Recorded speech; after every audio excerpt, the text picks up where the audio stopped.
Hello everyone, my name is Shinai. Today we are going to be talking about magnets. So let's make a compass. So take a plate or a bowl and pour water in them. This is totally non-toxic experiment.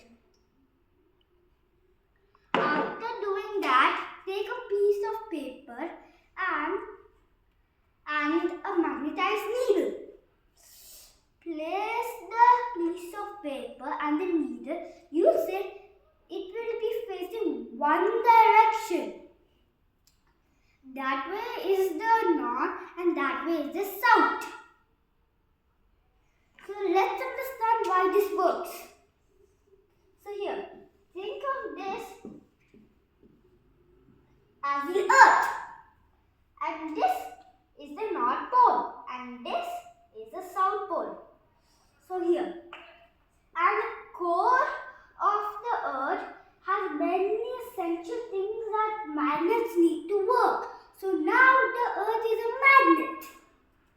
So here, wherever you are, when you make this compass, the north and south pole will be attracting each other. So it will be facing the north pole and the south pole. Let's talk about the east and west. So this is the east and this is the west.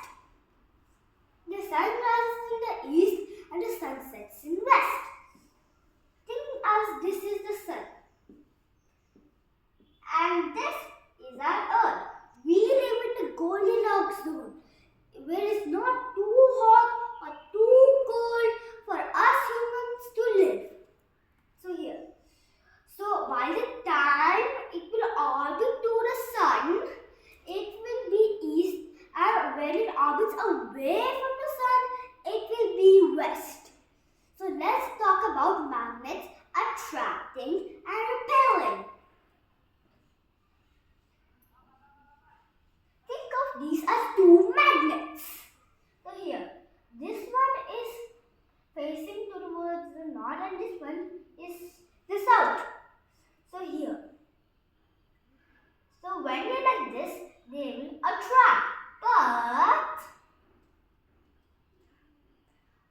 when they are not and not, they will repel. This is because think of the magnets have like a dome.